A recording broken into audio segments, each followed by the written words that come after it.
La ley me enseñó a no tener piedad, pero nunca me enseñó qué hacer cuando el culpable era mi hijo. Antes de que empiece todo, deja tu like y suscríbete al canal. La gente suele pensar que el silencio es paz.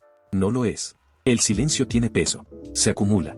Y cuando uno lo carga durante 11 años, empieza a doler en lugares que ni sabía que existían. Aquella noche era como todas las demás. La estación estaba vacía, solo quedábamos 3 tipos y un café frío que ya sabía a metal. La luz del pasillo parpadeaba, el reloj marcaba las 23:15 y el papel del informe se negaba a terminarse. Yo me miré en el reflejo del vidrio y vi un rostro que ya no reconocía, los ojos cansados, la barba mal cuidada. Un hombre que alguna vez creyó en la justicia, y ahora solo creía en sobrevivir un día más. No tenía hambre, ni sueño, ni ganas de volver a casa. Pero fui igual. Siempre voy. La costumbre pesa más que la voluntad. El apartamento me recibió como siempre, oscuro, en silencio, con ese olor a polvo que solo los lugares olvidados tienen. Dejé las llaves sobre la mesa y encendí la lámpara del comedor. El foco chispeó, como si dudara en hacerme el favor. El mismo sofá, la misma taza rota en la estantería, el mismo cuadro torcido que nunca arreglé. Todo exactamente igual. Menos yo. En el cajón de la mesita, todavía guardo cosas que no debería. Una caja azul con fotos, recortes, algún dibujo viejo. A veces juro que voy a tirarla, pero nunca lo hago. Esa noche la abrí sin pensar demasiado. La primera foto me devolvió una sonrisa que dolía, mi exmujer, yo, y un chico con una camiseta de rayas rojas. Gabriel. 10 años. El pelo alborotado, las manos sucias de tierra y una mirada tan viva que parecía que el sol se le metía en los ojos. No sé cuánto tiempo me quedé mirando la foto. Solo sé que cuando la guardé de nuevo, mis manos temblaban, y, como cada vez que lo hago, escuché mi propia voz repitiendo lo mismo. Se fue. Pausa. Yo lo eché. Otra pausa. Da igual cuál de las dos versiones elija. Las dos me condenan. Al día siguiente llegué antes de que amaneciera. La ciudad estaba envuelta en esa neblina sucia que deja el puerto. Tomé el primer café del día y traté de convencerme de que hoy sería distinto. No lo fue. Martínez, el joven del turno nuevo, apareció con una carpeta en la mano. Sargento Ramírez, dijo, casi sin respirar. Otro asesinato. Misma firma. No hizo falta que dijera más. El peso me cayó en el pecho antes de que abriera la carpeta. La víctima, un exconcejal, acusado hace años de tráfico de menores. Absuelto. El tipo había sido hallado en su casa, amarrado, sin señales de lucha. Un disparo limpio, directo al corazón. Ninguna huella. Ningún error. Solo una espiral dibujada con sangre en la pared del dormitorio. Esa espiral, había algo en ella que me resultaba familiar, pero no supe por qué. Quizá porque recordaba haber visto una igual, hecha con tinta azul, en un cuaderno infantil. Pero eso fue hace mucho. Y preferí no pensar más. El lugar del crimen olía a cloro y a miedo. Martínez caminaba detrás de mí, tomando notas. Los forenses murmuraban, los flashes de las cámaras parpadeaban. Yo observaba la espiral. No era un garabato impulsivo. Era precisa. Deliberada. Una línea continua, sin cortes, sin temblores. Hecha con calma. ¿Qué cree, sargento?, preguntó Martínez, rompiendo el silencio. Creo que el asesino no tiene prisa, respondí. ¿Y eso es malo? Para nosotros, sí. Para él, no. Él apuntó algo en su libreta, y yo seguí mirando la pared. No sé por qué, pero en ese momento me vino a la cabeza una frase que no decía en voz alta desde hacía años: la justicia no se pide, se hace. Gabriel solía repetirla cuando era niño, después de verme volver a casa con las manos manchadas de trabajo sucio y los ojos cansados. Yo le decía que era una frase que no debía aprender. Parece que la aprendió igual. Esa noche, mientras revisaba el expediente, algo dentro de mí se movió. No fue una corazonada. Fue instinto. O culpa. Ambas cosas se parecen. La espiral. La precisión. La calma. Todo me sonaba demasiado conocido. Pero no podía ser eso. No podía ser él. Tomé otro sorbo de café, abrí el archivo del caso y escribí la primera línea del informe. El asesino parece actuar movido por un sentido de justicia personal. Metódico, frío. Convencido de que el castigo que aplica es justo. Después de escribir eso, me quedé mirando las palabras por un buen rato. Y me di cuenta de que, sin querer, había descrito exactamente al hombre que alguna vez fui. Me fui a dormir a las 3 de la mañana. Pero no dormí. En algún punto, entre el cansancio y el miedo, entendí que el silencio que llevaba 11 años cargando estaba empezando a romperse. Y cuando el silencio se rompe, lo que sale no siempre es la verdad. A veces, es el eco de todo lo que uno intentó enterrar. Hay casos que uno olvida rápido. Otros se quedan bajo la piel, como una astilla. Y luego están los que te respiran en la nuca aunque jures que ya los cerraste. Este era uno de esos. Durante semanas, las noticias se llenaron de titulares: justiciero o asesino, el vengador de los corruptos. La gente tenía opiniones. Siempre las tiene. Los unos lo veían como un monstruo, los otros como alguien que hacía el trabajo que la ley no se atrevía a hacer. Yo leía los periódicos cada mañana, en silencio, con el mismo nudo en la garganta. Porque, aunque no podía explicarlo, sentía que el tipo me conocía. Como si supiera exactamente cómo pensaba, cómo razonaba, cómo justificaba cada disparo. El tercer crimen ocurrió en un galpón abandonado cerca del puerto. La víctima, un exagente de policía retirado, acusado años atrás de vender armas confiscadas. Otra vez, misma escena. Sin desorden, sin ruido, sin errores. Solo una espiral en la pared, esta vez más grande, más firme, más enfadada. Martínez me esperaba en la entrada. No entiendo cómo hace, dijo. No deja nada. Ni una pisada. Porque no improvisa, le respondí. Sabe exactamente lo que busca. ¿Y qué busca?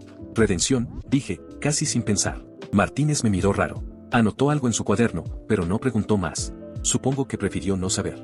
De noche, en la comisaría, revisé las fotos de las escenas. Amplié las imágenes de las espirales, comparé trazos, presiones, ángulos. Todas tenían algo en común, un trazo inicial firme, una curva que giraba en sentido antihorario, un final exacto, limpio, sin temblores. Era el pulso de alguien acostumbrado a controlar el movimiento hasta el último milímetro. Alguien que nunca actuaba por impulso. Y mientras observaba la tercera espiral, mi memoria hizo lo que siempre hace cuando quiere torturarme, me llevó al pasado. Gabriel tenía 12 años. Habíamos discutido porque había golpeado a un compañero del colegio. El chico había maltratado a un perro callejero, y Gabriel lo enfrentó. Yo lo castigué igual. Él me gritó, pero era lo correcto. Y yo le contesté, con ese tono que usaba cuando quería imponer respeto, no todo lo correcto es justo. Él me miró sin entender, pero con un fuego en los ojos que me hizo retroceder. Después, en su cuaderno, dibujó una espiral. La primera. Nunca supe por qué. Volví al presente con la garganta seca. Encendí otro cigarrillo. Las paredes del despacho estaban cubiertas de mapas, informes, líneas rojas uniendo nombres y fechas. Cada punto del caso me llevaba al mismo sitio, la sensación de que el asesino no era un extraño. Tal vez lo entiendo demasiado, anoté en mi libreta. Y enseguida taché la frase. No quería verla escrita. La siguiente semana, el asesino cambió el juego. Por primera vez, dejó un mensaje. 3 palabras escritas con marcador negro sobre el espejo de la víctima: la justicia falla. El comandante dijo que era arrogancia. Yo no estaba tan seguro. No era una amenaza, ni una provocación. Era una afirmación. Una convicción. Y lo peor es que yo estaba de acuerdo. Durante la reunión del día siguiente, tratamos de analizar el patrón. Los asesinatos estaban espaciados, sin conexión aparente entre las víctimas salvo su pasado sucio. Martínez, que a veces hablaba más de la cuenta, dijo, parece que el asesino cree que hace justicia. Quizás la hace mejor que nosotros, respondí. El silencio que siguió fue denso. Nadie supo si lo dije en broma. Ni yo. Esa noche no volví a casa. Me quedé en la oficina, revisando los expedientes de casos antiguos. Buscaba algo que ni siquiera sabía cómo describir. Una coincidencia. Una señal. Algo que me dijera que todo esto era solo paranoia. No la encontré. En cambio, encontré una foto vieja, guardada en un sobre olvidado. Era de una premiación policial de hace más de 15 años. Yo aparecía en el centro, con la sonrisa forzada de quien cree estar haciendo lo correcto. Y, justo detrás de mí, con una sonrisa más genuina, estaba Gabriel. Llevaba puesta mi gorra, demasiado grande para su cabeza. Y en la esquina del papel, con su letra infantil, había escrito, mi papá atrapa a los malos. La foto se me resbaló de las manos. Cayó al suelo. El eco del papel al chocar con las baldosas sonó más fuerte de lo que debería. Esa madrugada, antes de salir, me miré al espejo del baño. Tenía los ojos rojos, las manos temblorosas. Y en algún punto, me di cuenta de que ya no estaba mirando a un policía. Estaba mirando a un padre que no sabía si quería atrapar al hijo que quizás estaba buscando. Al llegar al estacionamiento, me detuve un instante. Encendí el motor, pero no arranqué. El reflejo del retrovisor me devolvió un rostro que se parecía al mío, pero más joven, más terco. Por un momento, tuve la sensación absurda de que él estaba allí, sentado atrás, esperándome. Giré para mirar. Nada. Solo el eco del pasado. Pisé el acelerador y me obligué a pensar como un policía. Solo eso. Como un policía. Pero el pensamiento no duró. En algún rincón de mi mente, una voz, la suya, murmuró, la justicia falla, papá. Y, por primera vez en 11 años, no tuve cómo contradecirlo. No sé en qué momento empecé a soñar con él. Tal vez fue después del tercer crimen, o tal vez nunca dejé de hacerlo desde aquella noche en que se fue. En los sueños no habla. Solo me mira. Y detrás de él, siempre hay una espiral dibujada en la pared. Gira. Gira sin parar. Y yo me despierto con la sensación de estar cayendo dentro de ella. El caso seguía creciendo. 3 asesinatos se convirtieron en 5. Cada víctima con un pasado tan sucio que era difícil sentir lástima. Ninguna huella, ninguna cámara, ninguna pista. Solo ese símbolo, siempre el mismo. Y un detalle nuevo, en la última escena, sobre una mesa, había una hoja arrancada de un cuaderno viejo. Una frase escrita a mano, no todo lo correcto es justo. Martínez me la mostró sin entender. ¿Qué cree que significa? Nada, dije. La guardé en el bolsillo antes de que nadie más la viera. La letra era suya. De Gabriel. Lo supe en el acto. Intenté convencerme de que era una coincidencia. De que la mente busca patrones donde no los hay. Pero cada detalle me empujaba más cerca de una idea que no quería aceptar. Empecé a revisar informes antiguos, los de cuando él desapareció. Las búsquedas, las denuncias, las entrevistas. Nada. Nadie lo vio irse. Nadie lo vio volver. Era como si se hubiera disuelto en el aire. Una noche, el comandante me llamó a su oficina. Ramírez, necesito que te tomes unos días. ¿Estás agotado? Le dije que no, no podía. No ahora. Él insistió. Te conozco desde hace 20 años, Raúl. He visto esa mirada antes. ¿Cuál mirada? La de los que se pierden dentro del caso. No respondí. Solo me levanté y salí. Tenía razón. En casa, el silencio pesaba el doble. No podía dormir, así que empecé a revisar los viejos objetos que guardaba en las cajas. Encontré un cuaderno escolar. En la tapa, el nombre, Gabriel Ramírez. Adentro, dibujos torpes, ejercicios de matemáticas, frases sin sentido. Y en la última página, una espiral hecha con lápiz. En el centro, una palabra, justicia. Debajo, una mancha que parecía una gota de sangre. No supe si era real o si mi mente la inventó. Guardé el cuaderno, pero la imagen me siguió toda la noche. Sentía que algo me observaba desde las paredes. Como si el pasado tuviera ojos. La mañana siguiente llegó una grabación de una cámara de seguridad. Un testigo afirmaba haber visto un posible sospechoso cerca de la escena del último crimen. Era un video borroso, captado por una cámara vieja en la terminal de autobuses. El tipo llevaba una capucha, caminaba rápido. Lo que me heló la sangre no fue su cara, que apenas se veía, sino la forma en que caminaba. Hombros tensos, las manos en los bolsillos, la cabeza inclinada hacia adelante. Exactamente igual que Gabriel. Exactamente. Rebobiné el video una y otra vez. Casi podía escuchar el sonido de sus pasos, el roce de su chaqueta, la respiración contenida. Sabía que era imposible, pero mi cuerpo reaccionó antes que mi mente. El pecho me dolía. El aire no entraba. Apagué el monitor. No podía seguir viéndolo. Esa noche soñé con él otra vez. Pero esta vez no era un niño. Era un hombre, con los ojos fríos, mirándome desde el otro lado de la habitación. Me decía algo, pero no entendía las palabras. Solo veía su boca moverse, lenta, mientras dibujaba una espiral en el aire con el dedo. Cuando desperté, tenía la sensación de que alguien había estado en el departamento. El café de la cocina estaba fresco. Y la puerta del balcón, entreabierta. Salí al pasillo con el arma en la mano. Nada.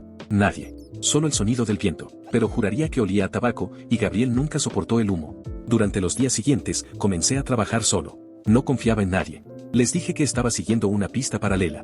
En realidad, solo estaba buscando una respuesta que no quería encontrar. Pasaba las noches frente a una pared llena de fotos, mapas y fechas. Las espirales parecían moverse cuando las miraba demasiado tiempo. A veces hablaba en voz alta, como si él pudiera oírme. Si estás vivo, dime por qué. Silencio. Dime dónde te perdí. Me respondía el eco. Empecé a escribir un diario. No sé por qué, tal vez para dejar constancia de que todavía tengo algo de cordura. O para que, si algún día alguien lee esto, entienda que no fui cobarde. Que simplemente ya no supe distinguir entre la justicia y la sangre. En la última página escribí una frase, a veces pienso que lo entiendo demasiado. Y por primera vez, no taché las palabras. Esa misma noche, mientras intentaba dormir, escuché un golpe suave en la ventana. Fui hasta allí. El vidrio estaba empañado. Y sobre el vaho, alguien había dibujado una pequeña espiral con el dedo. Aún húmeda. Aún fresca. No llamé a nadie. No grité. Solo la limpié con la mano, lentamente. Y me quedé mirando la nada. Porque en el fondo, lo sabía, él estaba aquí. Y ya no era un niño. Nunca pedí permiso. Solo empaqué algunas cosas, tomé el auto del departamento y conduje hacia el norte. Martínez me llamó 3 veces. No contesté ninguna. Sabía que si me detenía, todo se desvanecería. Y si algo me enseñó este trabajo es que las pistas no esperan a nadie. Ni siquiera a los locos. El primer pueblo estaba a 3 horas. Un sitio pequeño, de calles polvorientas y perros flacos que dormían a la sombra. Apenas había señal de teléfono. Pregunté en la estación de servicio si alguien recordaba a un hombre de mi descripción. Alto, delgado, pelo oscuro, mirada seria. A veces se hacía llamar David, otras Nico. El encargado levantó una ceja. ¿David? Sí, creo que sí. Vivió un tiempo en una casa vieja, camino a las montañas. No hablaba mucho. Pagaba en efectivo. Un día se fue sin decir nada. ¿Cuándo? Hace unos meses, quizás más. Me dio la dirección, dudando, como si sintiera que había dicho demasiado. Agradecí y seguí. El camino era de tierra y serpenteaba entre árboles secos. La casa estaba en ruinas, puerta rota, vidrios estallados, olor a humedad y óxido. Dentro, el silencio tenía peso. Cada paso sonaba como un disparo. Revisé habitación por habitación, hasta que la encontré, una pared entera cubierta de hojas amarillentas pegadas con cinta. Recortes de diarios. Fotos. Fragmentos de frases escritas a mano. Y en el centro, una espiral enorme, hecha con pintura negra. Goteaba todavía. Reciente. Demasiado reciente. Me quedé inmóvil. Sentía que algo respiraba detrás de mí. Giré. Nada. Pero la ventana estaba abierta, y el viento movía un papel sobre el suelo. Me agaché para recogerlo. Era un recorte con una foto mía. Antigua. De cuando me ascendieron a inspector. Debajo, una nota escrita a mano. ¿Aún crees que haces justicia? Volví al auto con las manos temblando. Encendí un cigarrillo, aunque hace años que no fumaba. El humo me raspó la garganta, pero me mantuvo despierto. Miré el retrovisor y juraría haber visto una silueta parada frente a la casa, entre los árboles. Parpadeé. Desapareció. Conduje sin rumbo hasta que anocheció. El cielo se cerró en un gris espeso, sin estrellas. Pasé la noche en un motel de carretera. El recepcionista era un hombre viejo, de mirada cansada. Le mostré la foto de Gabriel, la más reciente que tenía. ¿Lo vio alguna vez? El hombre frunció el ceño. Quizás, sí. Estuvo aquí hace un par de semanas. Se hacía llamar Mateo. Mateo. Asintió. Pagó por 3 noches, pero se fue al día siguiente. Dijo que tenía asuntos pendientes. ¿Le dejó algo? El recepcionista dudó un instante, luego buscó bajo el mostrador. Sacó una llave vieja con un número borrado. Esto la dejó. Dijo que si alguien preguntaba por él, le diera esto. La sostuve. Era fría, pesada. Sin etiqueta, solo un pequeño símbolo grabado en el metal, una espiral. No dormí. Pasé la madrugada intentando entender qué lugar abría esa llave. Pensé en los pueblos cercanos, en viejos depósitos, en casas alquiladas con nombres falsos. Hice llamadas que no debía, usé recursos que jamás habría usado en otro caso. Si alguien me denunciaba, perdería el uniforme. Pero ya no me importaba. Esto no era un caso. Era una deuda. Al amanecer, seguí una pista hasta un segundo pueblo, más al norte. Allí encontré a una mujer llamada Carmen, dueña de una pequeña cafetería. Cuando mencioné a Mateo, se tensó. Sí, venía a menudo. Siempre pedía lo mismo, café negro, sin azúcar. ¿Hablaba con alguien?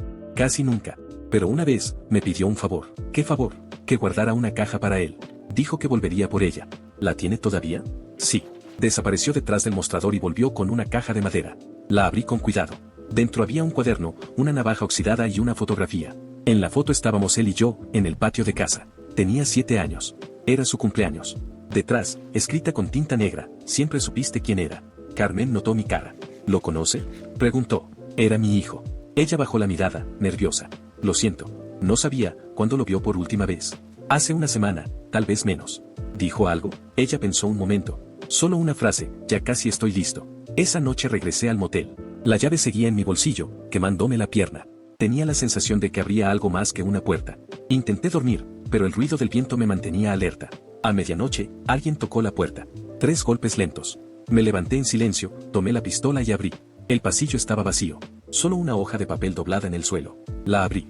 Una espiral dibujada a lápiz. Y debajo, escrito con mi letra, no me busques. El amanecer me encontró sentado en la cama, con la hoja entre las manos. Por primera vez en muchos años, lloré. No de miedo, ni de culpa, sino de certeza. Porque entendí algo que había negado todo este tiempo, mi hijo estaba vivo. Y me estaba guiando. Pero hacia dónde, aún no lo sabía. Seguí la pista de la llave hasta un depósito abandonado, a las afueras del pueblo. El lugar había sido una fábrica de conservas hace años, antes de que la economía la matara. Ahora solo quedaban las paredes cubiertas de musgo, los techos oxidados y el olor a polvo viejo. El sol se deshacía entre los agujeros del techo, cayendo en líneas doradas sobre el suelo lleno de escombros. La cerradura estaba casi comida por el tiempo, pero la llave encajó. Giró con un sonido áspero, como un suspiro antiguo. Y la puerta cedió. Dentro, el aire era pesado, inmóvil. Cada paso resonaba como si alguien me siguiera. Hasta que lo vi. Estaba de espaldas, sentado en una silla de metal, frente a una mesa vacía. El cabello más largo, la barba crecida, la espalda tensa. El mismo gesto de cuando era niño, cuando se encerraba en su cuarto a dibujar durante horas. No me vio entrar. O quizás sí, y simplemente no le importó. Gabriel, dije. Él giró despacio. Sus ojos no eran los mismos. Tenían algo roto. Algo que reconocí. Era mi propia mirada, reflejada en el espejo del cansancio. Hola, papá. Dijo papá como quien dice el nombre de un desconocido. Nos quedamos en silencio. Solo se oía el viento colándose por las rendijas. No supe qué hacer. Tenía la pistola en la mano, pero se sentía ridícula, absurda, un trozo de metal inútil entre nosotros. Te busqué durante años, dije. Lo sé. Pensé que estabas muerto. Lo estuve. Durante un tiempo. ¿Y ahora? Ahora hago lo que tú me enseñaste. No entendí. O no quise entender. Yo no te enseñé esto. Claro que sí. Fuiste tú quien me habló de la justicia. De lo que está bien y lo que está mal. No es lo mismo que matar. Él sonrió, apenas. ¿Y qué hiciste tú, papá, todos estos años? ¿De verdad crees que nunca mataste a nadie? Cumplía con mi deber. Yo también. Su voz era calma, pero había algo detrás, algo contenido, una rabia quieta que parecía a punto de romperse. No tienes idea de lo que hiciste cuando te fuiste, dije, la voz temblando. Tú tampoco sabes lo que hiciste cuando te quedaste. Me quedé mudo. No había defensa posible ante esa frase. Gabriel se levantó. Caminó hasta una mesa y dejó un cuaderno sobre ella. Similar a lo que Carmen me había mostrado en la cafetería. Ahí está todo. Los nombres, los lugares. Los que lo merecían. Pasé las páginas. Fotos, recortes, notas, símbolos. Cada víctima tenía un motivo: corrupción, abuso, impunidad. Gente que yo también había visto escapar de la ley. Demasiado poderosos para caer. Demasiado protegidos para pagar. ¿No entiendes, verdad? Dijo él. No lo hice por odio. Lo hice por ti. ¿Por mí? por lo que me enseñaste, por lo que dijiste que nunca pudiste hacer. Me miró con una mezcla de orgullo y tristeza. Terminé tu trabajo, papá. Algo dentro de mí se rompió. No por miedo, ni siquiera por rabia. Fue otra cosa. Algo más hondo, más insoportable. La sensación de verme en él. No hay justicia en lo que hiciste. Entonces dime tú qué es justicia. No lo sé. Exacto. Nadie lo sabe. Por eso la inventan. Nos miramos largo rato. El silencio era un campo minado. Yo sostenía el arma, pero no podía apuntarle. No podía. Él dio un paso hacia mí. No vine a esconderme. Vine a despedirme. ¿Despedirte?